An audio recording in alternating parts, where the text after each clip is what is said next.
is definitely summertime, and summertime's always kind of it's a funny time of year, especially as a church, as a preaching pastor, and with the air conditioner out, like the heat on top of it, or part of the AC unit out, I feel like a lion on the Serengeti. I just want to lay down and take a nap. So hopefully you've got a little energy, you've had your coffee, we can make this happen. I'm actually pumped. Today's going to be a good message. A couple things before we jump in.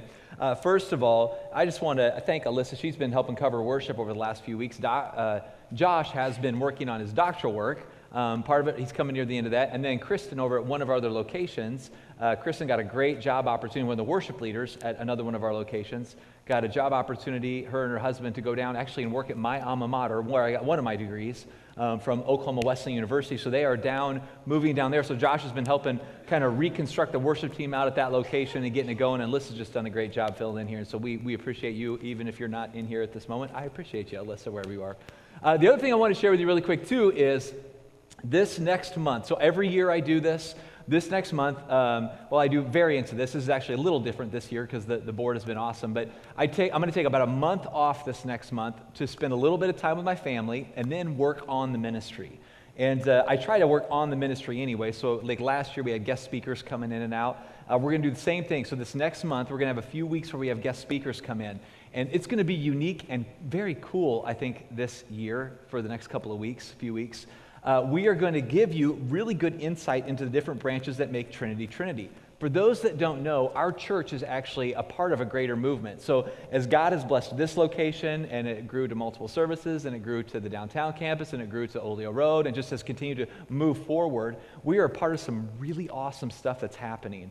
And I want you to really get a picture front hand, or that be firsthand experience as much as possible of some of the things that we are a part of. So like, for example, downtown, we've been doing a lot of ministry with Burmese, the immigrants, the refugees that have come over. And some of these refugees are amazing people. Just heart for the Lord, phenomenal. And they're seeing cool things happen. I mean, people being healed. God really does love to do some miraculous things in some of the places, or with people that come from some of the hardest places in the world do ministry. Well, they are a part of our movement, the refugees that have come to town here. So Pastor Khan, who we hired a couple of years ago to join us, he is going to come and teach.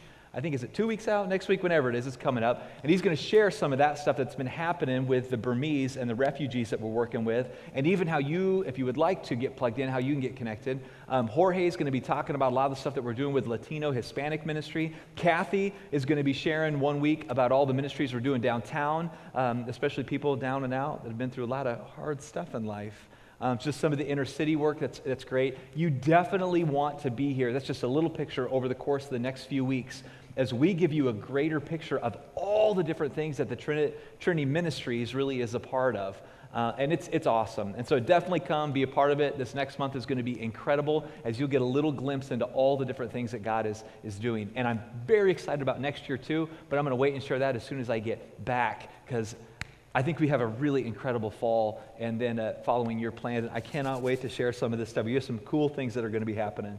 All that said, let's pray, and we're going to jump into today. Lord, I love you. Thank you so much for your grace and mercy. I pray that today, as we look at the Ten Commandments, the very last sermon on the Ten Commandments, that you would give us wisdom and insight to be aware, not just, God, aware, Lord, of our external actions, but be aware of the posture of our heart. It's so easy as Christians. It really is so incredibly easy as Christians to become hyper-obsessed with what we are doing. And Lord, to pause and be very aware of the posture of our heart, what's going on inside of us, the intent in us, and what we are actually trying to accomplish or do. Lord, help us to become aware of the intent of our heart today. All of this belongs to you. All these ministries belong to you. Lord, even right now in summertime, this is all yours. I'm so grateful for all that you've done.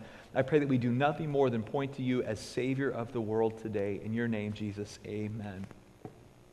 All right, 2 things I just want to give to you, 2 phrases, and then I'm going to spend all service kind of defending this little brief thesis. And it's this. The 2 phrases are this.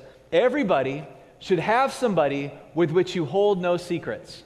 Okay, so everybody should have somebody in their life where you are totally transparent with them. Somebody with which you hold no secrets. Who do you have in your life that you are totally transparent with? We're going to talk about that this morning. So everybody should have somebody with which you hold no secrets. The second thing that I would throw your way before we jump into it is this idea. Accountability is inconvenient. Okay, say this with me. Accountability is, it just is. Okay, so we need to stop and pause before we go any further in the message, and I just need to let you know, there are some things that we do in life that are good for us, and they're really inconvenient. It's the truth. There are some things that we do that are good for us that are just really inconvenient. Many of you know, before I got into the ministry, I actually was studying exercise science. My goal was to be a physician. I wanted to be a family doctor.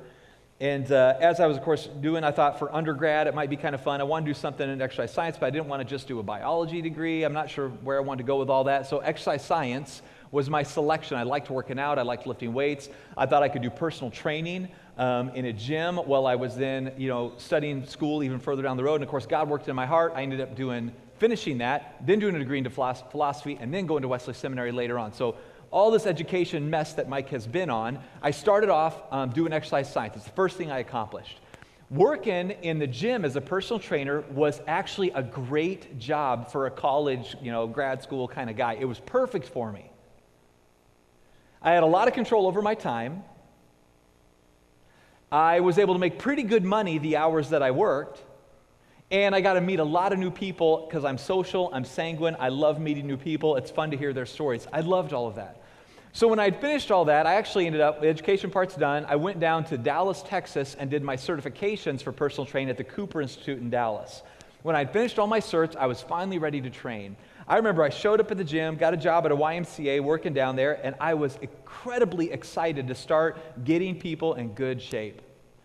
There was one massive misconception that I had in my mind that ended up being incredibly false when I started actually doing the work. I thought that I knew a ton about working out and everybody else knew nothing about it. And I was going to inform everybody with my newfound wisdom all these great things I had learned about nutrition and biomechanics, kinesiology. I was so excited to share all this with people. What I discovered when I got into the gym, you ready for this? 98% of people that walked through that door already knew how to get in shape. Okay, I'm going to give you the secrets. Now, it can get super complicated, and I get like the endocrine system's off, or you have thyroid issues. I mean, all that can really complicate it. But for most people, in most cases, most of the time, I am about to educate you. I mean, you're ready? You're going to be a brilliant personal trainer. This is what it takes. You have to eat less and move more. You can now train people. I'm just kidding. There's more than that, right? But so eat less and move. That's it. You're ready. That's it. You can start losing weight. Most of the people that came into my office or came down to the gym, down the area, it wasn't an office, but my little desk when I'd sit down with them, I realized almost all of them already knew what to do. I mean, they would come down and meet with me, and they'd look like Chris Farley, right? And when you talk with them, you would realize that in their minds, they already knew how to start going this direction. They looked like, go back to the other one again one more time, they looked like this guy, right, Chris Farley, but in their minds, they kind of already knew how to look like this guy, right? They knew it in their heads. The problem is they just didn't do it. All right, you can take those pictures down. We don't need to look at Arnold all morning. But here's the thing that's interesting to me.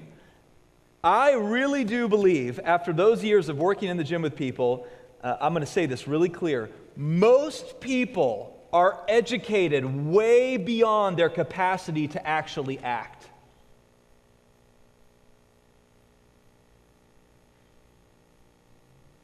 Most people are educated way beyond their capacity to actually act. And in this crazy information age where you can Google anything that you want, we often, most of the time, do not have an information problem. We have an action problem. And I don't know how many times I'd sit down there. In fact, I have one guy in my mind. I can still see his face. He walked in. He sat down with me across the little desk that a number of us trainers shared there. And he was truly morbidly obese, by definition, morbidly obese. And I was in conversation with him. He was probably late 40s at the time. And as he was sharing with me, it became really clear he was way more educated than I was in exercise science. I mean, I didn't have a whole lot. Mine was just the very beginning. I was going to go a different route. It was like a launching pad for me to go into medicine. I thought it'd be fun to do that. It's a way to get, biomechanics, kinesiology, all that fun stuff, and do it in a different way than just doing biology. And so in that route, man, kind of going through this, I sit down with this guy and I realize he is more educated than me. And after about 20, 25 minutes of him basically just trying to one-up me with knowledge. So in the conversation, I would be like, okay, well, all I want to do is I want to drill in on your diet. And he would sit back and he would go, well, I actually really understand dieting well. And then he'd just tell me all about how you're supposed to diet. And I was like, okay, that's good. So you know a lot about dieting. Well, really what I want to do with exercise, I want to aim at a target heart rate. Have you been to the doctor? Are there any things that he's like, well, actually, I already understand how to do this and my target heart rate, and I've been to the doctor. Like, all of this stuff, he just one-up me all the time, proving that he knew a ton about nutrition and he knew a ton about working out. He was so over the top trying to show me how much he knew, I actually got annoyed. Now, if you know my personality, I can speak up maybe when I shouldn't. And I really bad just wanted to blurt out, why are you fat?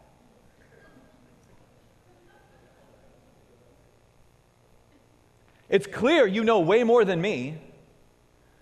It's clear you got this down. It's clear you got, I didn't say that, by the way. I thought about it. It was in my head. I was like, golly, I'm not going to get anywhere. But what I did actually say out loud is, why are you here then? I was like, why are you here? I mean, we're sitting here. I don't want to spend the next half an hour with you, trying to build a plan with you just telling me you know more than me. Why are you here? And then he made this statement. This was great. He said, because I can't do it alone.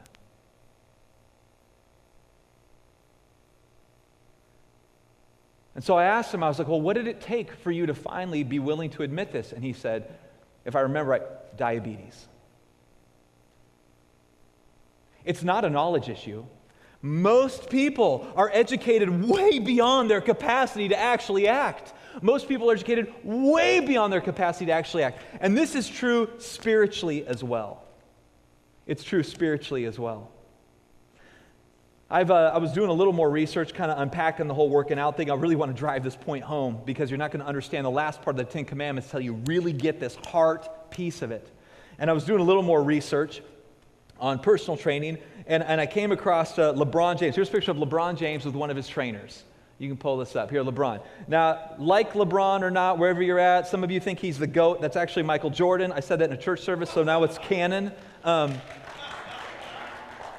I don't know if that's true. I'm sure some people disagree. I'm a Michael Jordan fan, man. I grew up in the MJ days and watching, oh man, that guy was a stud. I love the Jordan shoes, the Jordan everything. Michael Jordan fan. LeBron's good too. You just have to admit it. He's fun to watch. LeBron's pretty awesome. But LeBron with his trainer. Now let me ask you, that little dude there and LeBron, who is the better basketball player? LeBron for sure. We don't even know his name. Guy. LeBron and trainer guy, right? Whatever his name is. Why in the world would the best in the world right now, not ever, but best in the world right now, why would he submit himself? Why would LeBron submit himself to this guy that's not as good? Because accountability is really powerful. All right, next one. Tom Brady. Oh, everybody said boo. No, just kidding. Okay. Tom Brady. All right, Tom Brady, I get that I am not a Patriots fan necessarily, not a bandwagoner. The Patriots drive me nuts. We all know that they really did cheat back in the day, but like Tom Brady or not, he really is a brilliant football player. And if you read through some of his stuff or you watch him in interviews, the guy knows football. He really could coach a team. I'm convinced he really could coach a team. I wouldn't like him or cheer for the team, but he could do it and probably do a really good job. Here's a picture of Tom Brady with one of the guys that he's been working with, right? Now, I guarantee you suit either of them up and put them on the field, Brady's going to destroy this other guy. I don't even know his name. Brady and other dude. Arguably, Tom Brady probably even knows more football than this guy does. Why would he submit himself to somebody? Why in the world would Tom Brady, one of the best in the world, submit himself to somebody that's even lesser? Because accountability is really powerful. I found this one too. Michael Phelps, last one. I'll be done with this. Michael Phelps. Swimmer, right? This is his coach, one of Michael's coaches. And the coach may know more about swimming. I mean, it's very possible. Michael's definitely a better swimmer. Why would all of these professional athletes over and over and over and over and over and over and over again submit themselves to personal trainers? People that aren't as talented. Sometimes people that don't know as much. Why would they submit themselves? Why do the best bodybuilders in the world submit themselves to nutritionalists? Some of them don't know as much as the bodybuilders. There are professional on-stage bodybuilders that have master's or even doctoral. There's a guy on YouTube, he's got a doctorate level nutrition degree, and he submits himself to a nutrition coach before he does a show. Why? He already knows all the information. Because accountability is really powerful. It's really, really powerful. Why do some of the best business leaders, my brother owns a couple businesses, right? Why? My brother was telling me in one of his coaching sessions, he's like, Mike, going through, Zuckerberg all the way down the line, all of these guys have business coaches. Why do they have business coaches? Why do they not do it alone? Because accountability is powerful. How many of you said you wanted to get in shape January 1st and you quit? How many of you would love to lose weight? You know what to do, but it doesn't happen because it is not a knowledge issue. It is an action issue. It is an action issue. It is an action issue. With this in mind, I want to go to the text today, right? Your best version of you, before I read the text, the best version of you is a transparent you held accountable. The best version of you is a transparent you held accountable. The best version of you is a transparent you held accountable. If you really want to be the best, you got to let somebody look into the guts of your life. And you got to be transparent. And you won't be transparent until your heart is willing to be. And that, my friends, is the crux, the very point of the Ten Commandments, drills all the way down in to the posture of the heart. The posture of the heart. The willingness of the heart. With this in mind, Exodus 20:17 through 20 says this, "You shall not covet." I want to pause on this word covet. We could do a whole morning just extrapolating on that idea of covet from the ancient Hebrew perspective or even like modern, how we interpret it even now. What does covet mean? I would basically say this. Covet is not steal. The Bible already took care of that. Almost all, the Ten Commandments already took care of it. Almost all the Ten Commandments deal with an external action, right? So I steal, I take. Covet is not an external action as much as it is a posture of the heart. See, you cannot steal, but still covet in your heart. You cannot take, but still covet in your heart. And the Ten Commandments drills all the way down in and uses a heart posture word. Not an external activity word, but a heart posture word. All right, so you shall not covet. You shall not covet, a posture of the heart. The Ten Commandments, the very final one, posture of the heart. You shall not covet your neighbor's house, posture of the heart towards their house. You shall not covet your neighbor's wife, posture of the heart towards the wife, or his male servant or female servant, or his ox or his donkey, or anything that is your neighbor's. You can't. The posture of your heart towards it matters. Not just don't steal it, but what is the posture of your heart towards it? Now, remember, we got to remember this in context. Remember context. The people have just left Egypt after 400 years of slavery. Oh my goodness, you guys. We don't really pause and think about how much time that is. 400 years ago, John talked about this a little bit last week. 400 years ago, from our current time, 400 years ago, the Mayflower set sail from Plymouth, England. Okay, this is before... From now, our current time, 400 years ago, this is before electricity was in any house. This is before, right, we even had bathrooms in most homes. This is before, right, we're going way, way, way back, 400 years ago. This is long before cell phones. This is long before Instagram. This is a long time ago. The slavery that happened in the United States was awful. Sinful, wrong, before God, burn in hell. The enemy made it happen awful, the slavery that happened. But you have to remember the 400 years that they spent in slavery. I mean, the slavery in the United States is a fraction of the amount of time they even spent in slavery. We're talking generations after generations after generation after generation. Short lifespan, generation after generation of slavery. That's all they'd known, generation after generation. So much suffering these people have been through. We can't even wrap our minds around it. The amount of time and suffering that these people have been through after 400 years of it. That's massive. They have just left Egypt after 400 years, all those generations deep of slavery. They are to start a new society. God calls them to start a new society, not a new Egypt. He didn't call them out of Egypt to go and start a new kind of Egypt. He didn't call them out to start a new Egypt, but a new society, one with true flourishing. God does not only take the people out of Egypt, He's working really hard to take Egyptian perspectives and views and values out of the people. He doesn't just want people to pursue flourishing for themselves, but flourishing for all. This is what we get wrong even today. There's been a bunch of philosophers that have written on this.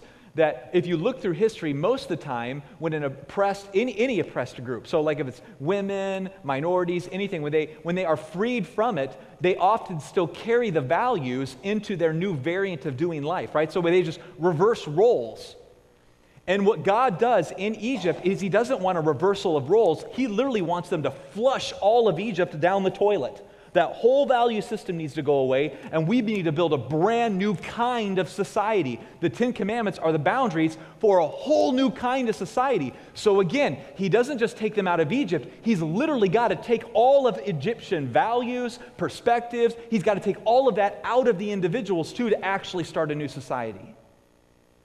The context. He doesn't just want people to pursue flourishing for themselves, but flourishing for all. As we talked about a couple of weeks ago, from the immigrant to the household pet, everybody deserves respect and honor in life. I mean, life to the full for all. That's how it was supposed to be. Listen, do you want to know why we as a church are for immigrants? Because from the very design of society that God gave humanity, there is space for the immigrant, and we want them to flourish. It is biblical. We are a voice for those that do not have a voice. I mean, I get that I'm an intense guy. I get that I'm on mission, but I am on mission to do whatever I can to help our immigrants flourish too, because it's biblical.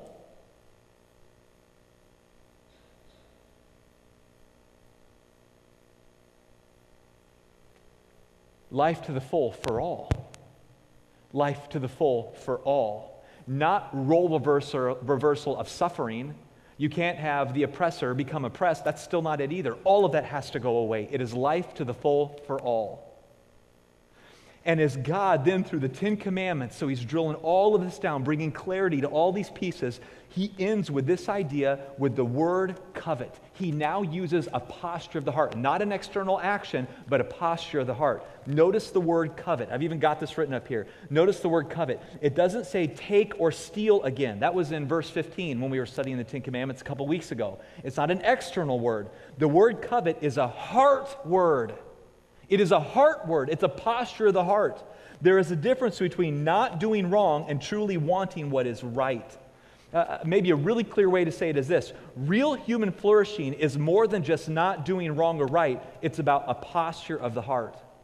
Real human flourishing is not just about not doing wrong or right. It is about a posture of the heart. Let me clarify this even more. I am in an amazing accountability group with some guys. Love them.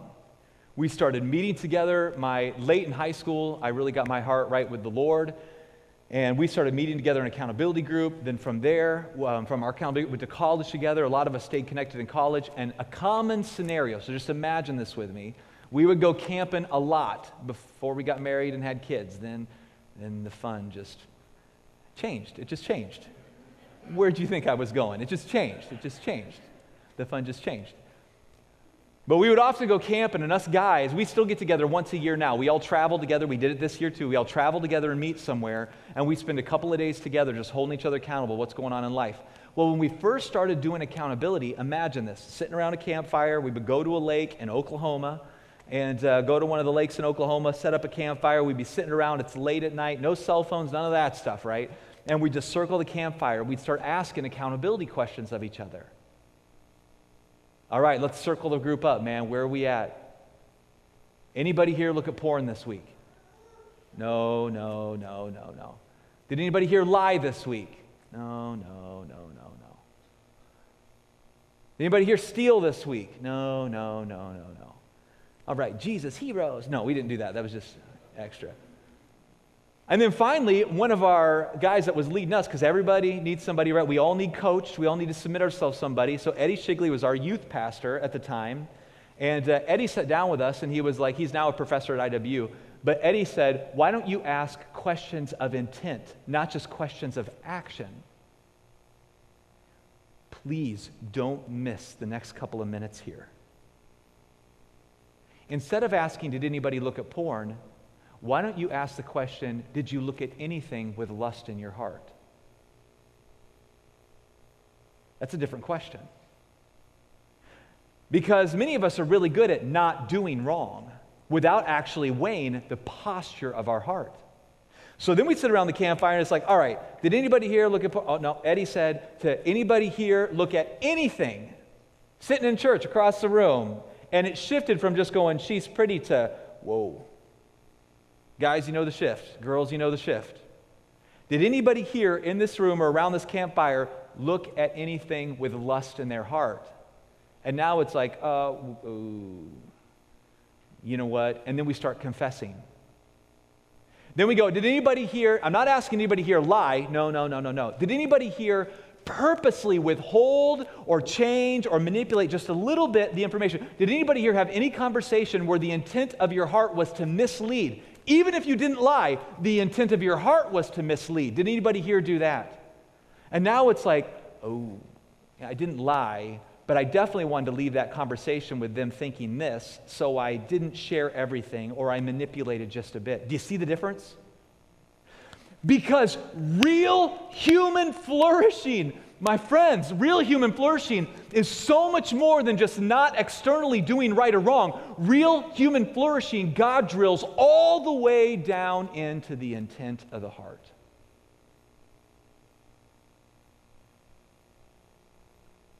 That's big.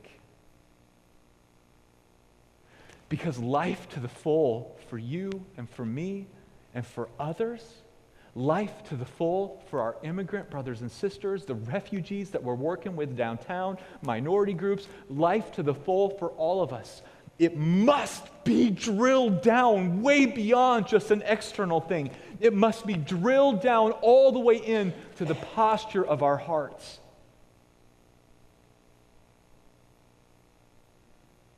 The posture of our hearts. And it's no accident in the intentionality of the trajectory of Scripture that God does a phenomenal job in extrapolating these guidelines, these boundaries, leading people to create a society to life to the full. He doesn't just stop at external action. He literally turns it all the way down into the posture of the heart with the word covet. I'm going to invite Alyssa up, and we're going to be done in just a moment. Couple of things. God is holding the people accountable by testing the intent of their heart. I mean, I'm going to get into this here in just a second even more, but like the lightning and the thunder, the intensity, I get that we don't understand the historical context of that very well, but he is trying to increase the intensity of this as he's using a word that deals with the posture of the heart, not just an external activity, but posture of the heart.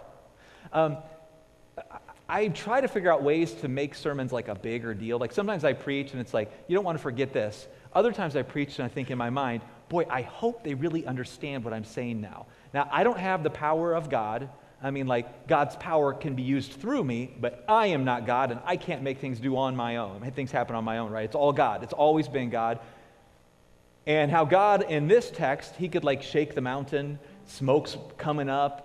The intensity, it's like God literally put an exclamation point after the word covet. So, covet, People are like, covet, big deal. Listen to this. Posture of the heart matters a ton. Well, I can't shake the church. That would have been really cool if it did shake right at that moment. But it didn't, right? I can't shake the church. I can't make smoke appear out of all this place. But I'm telling you, this is a really big deal. It's a really big deal. Posture of the heart matters. True human flourishing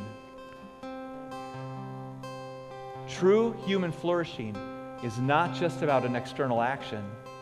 It's about a posture of the heart.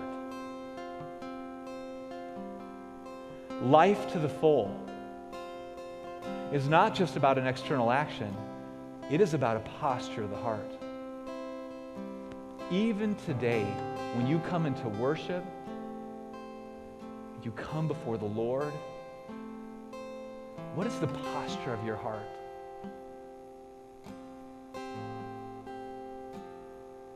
What is the posture of your heart when you're held accountable? Okay, oh man, God, by your grace, help this to seal in. Help me do a good job with this. The best version of you is a transparent you held accountable. Everybody should have somebody with which you hold no secrets. Accountability is inconvenient.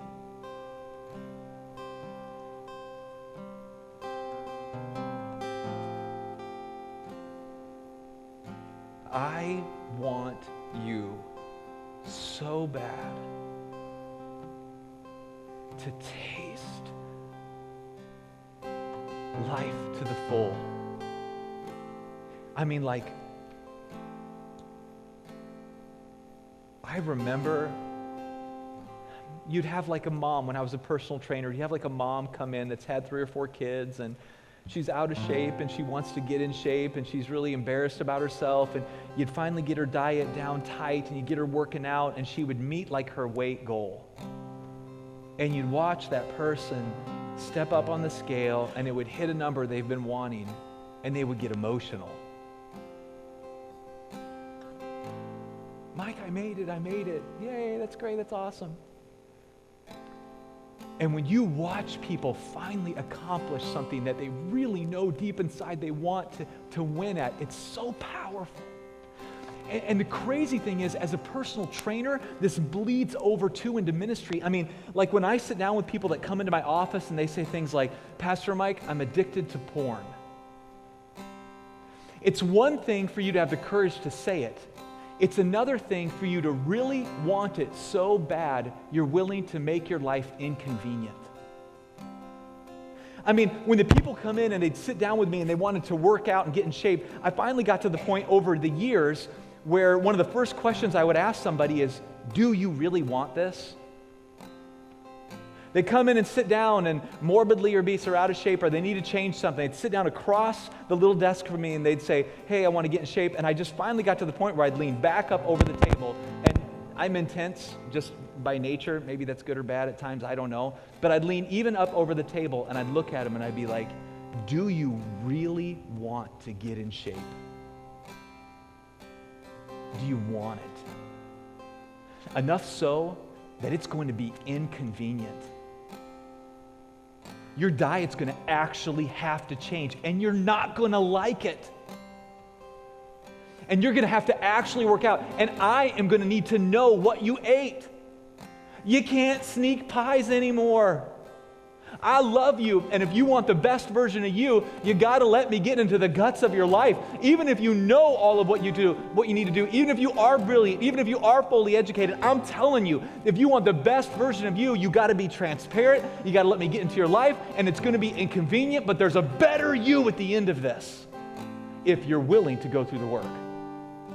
And I found it's the exact same thing with ministry in my office. I mean, I get it. The personal trainer in me, no matter what education route I go in, that will never die. I think God built that in as a beginner in my ministry career on purpose, though I didn't understand it at the time. And when people come into my office and they say, Pastor Mike, I'm addicted to porn. Pastor Mike, my marriage is a mess.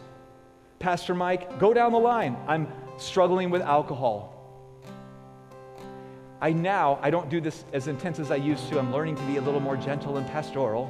But internally, I want to lean up over the desk and I want to look at them and go, do you really want to save your marriage? Enough so that you're willing to make your life inconvenient to get it done. Do you really want to save your marriage? I mean, do you want to save your marriage so bad you'd be willing to embarrass yourself by going to counseling? Do you want to save your marriage so bad you'd be willing to change the way you guys spend money? Do you want to beat this porn addiction? How bad do you actually, it feels good to say you're addicted to porn, and I say, oh, that's rough, that stinks, but do you actually want to get better? Or do you just want to tell people you want to be better? And so you sit down and you go, okay, do you want to beat this bad enough that your life is going to be really inconvenient for a while? You're not going to have access. I'm going to lock down your phone. We're going to install accountability software. You can't look at anything without somebody else seeing it too. Oh, well, Pastor Mike, I've had these kind of things happen countless times with marriage, addictions down the road. Pastor Mike, I don't think I could do that. That's a lot. And I'm not sure, and there may be sensitive information. Okay, that's fine. If you really don't want to do this, that's on you. But I'm telling you, if you really want to make this happen, it's going to be inconvenient. But there is a better version of you if you're willing to be inconvenienced. I mean, I wish, as a personal trainer, they'd come down and that person that was morbidly obese would come in there and they'd say, I just want to change, I don't like who I am. I wish I could pull out the magical do-it-all-for-you wand and go bibbidi-boppity-boop, and poof, they'd be in amazing shape and then want to do it and do it all right. It doesn't work that way. You get a choice.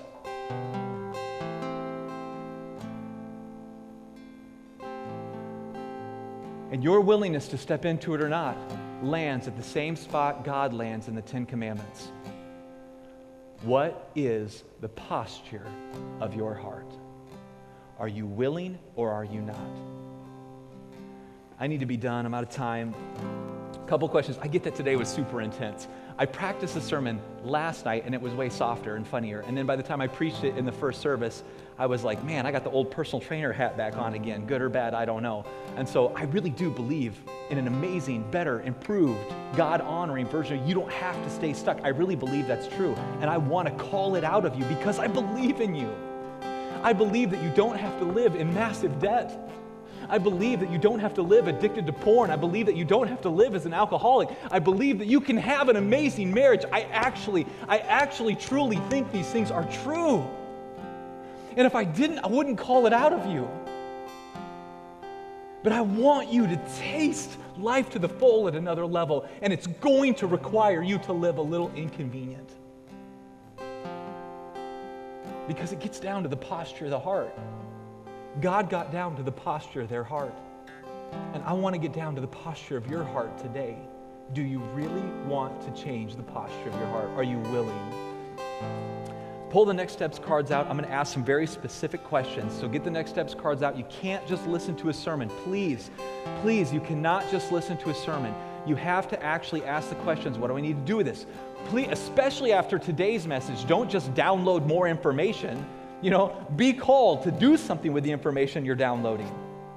So pull the Next Steps cards out. Let me ask a couple rhetorical questions and then some that you can respond with. So rhetorical questions first. Just listen to these and think. Who do you submit yourself to? LeBron James submits himself to somebody to make him a better athlete. Tom Brady submits himself to somebody to make him a better athlete. All the way down the line, some of the best business leaders in the world, they submit themselves to somebody to make them better business leaders. I submit myself to my accountability group to make me a better man. I let them ask hard questions, and I choose to be honest with them back because I want to grow. God loves me right where I'm at. Faith is not based on works so that no man can boast. Your salvation is all because of the work of Jesus. But guess what? He doesn't want to leave you a porn addict. He doesn't want to leave you a drunk. He doesn't want to leave you in a terrible marriage.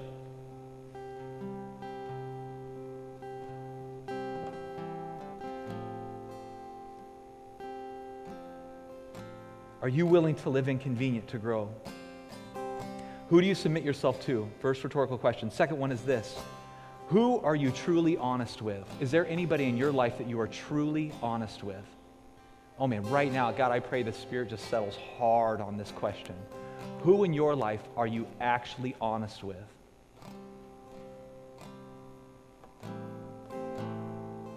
intent of the heart honest with.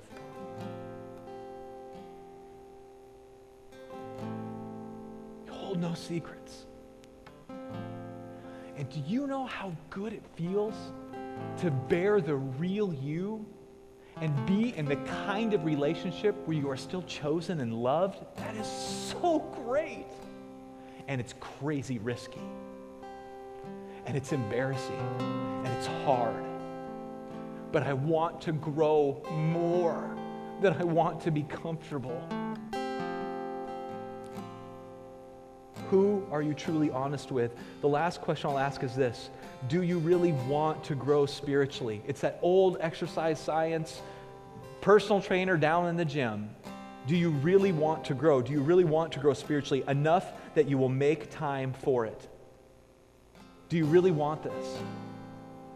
I'm going to give you an action point here, just one. In our church, we have discipleship groups, not small groups. Small groups are great. We have those too. A small group is to get you connected. A discipleship group is to really pull out the best of you, right? So in a D group, because like when you're in a small group, you really can't be totally transparent. That would be awkward. You're with like 6 or 7 other families, kids are running around everywhere, and you're like, yeah, I just looked at www.last. Like, that's not going to work very well, right? I get that. A small group is a different objective. But a D group, where it's one guy with 2 other guys, or one girl with 2 other girls, we want to push those to a whole nother level, where we really are creating disciples that make disciples, that raise people to another level spiritually, that can be leaders in the church, that can mature the saints. Here's the reason. You want to know the reason people don't do D groups is because they're inconvenient. You want to know the reason people don't lose weight? Because it's inconvenient. You want to know the reason why people always don't move forward? Because it's inconvenient and it's awkward to actually make the move. It gets in the way. Eating healthy gets in the way of the things you love. Eating healthy gets in the way of, it does. It is inconvenient, but are you willing to make that move? If you would, on your next steps card, I got to be done. See, you're the third service. I don't have another service after this that I have to teach, so I just get to like bring it all in the third hour. And so you get it. I'm 11 minutes over. That won't work in any other service. So if you like a really short sermon, go to the earlier service. If you want all the gas, come to this one. I really do want to see you go to the next level. On your next steps cards, you have any prayer request, write it down. Anything at all, write it down. We will pray over it. If you need to make a decision to follow Jesus, put it on the card. I rededicate my life, or I make that choice first to follow Christ. Write it on the card. If you want to pray for a cousin, aunt, uncle, friend, write it down. If you know that you are spiritually arrogant and you've not been humbled and willing to be taught, write it down. I confess, I have been spiritually arrogant, and I need to change the posture of my heart. Maybe you need to write on that card, I need to actually make space to be in a discipleship group. I need to make it. I just want you to write on there, I want to be in a discipleship group, and put your name on it, and we will follow up with you. But I'd encourage you, don't just listen to a message. Let's grow. Let's actually be the kind of people that God has called us to be. And let's let surgery happen on the intent of our heart. Go ahead, take the next steps cards out, write on it, reflect, go. We just want to thank you so much for joining us online. If God's working in your heart, we would love to hear from you. Go to www.encountertrinity.com and make sure to look up our information and send us a message. We want to know what God's doing in your heart. We want you to know that you are loved by God and absolutely have a purpose.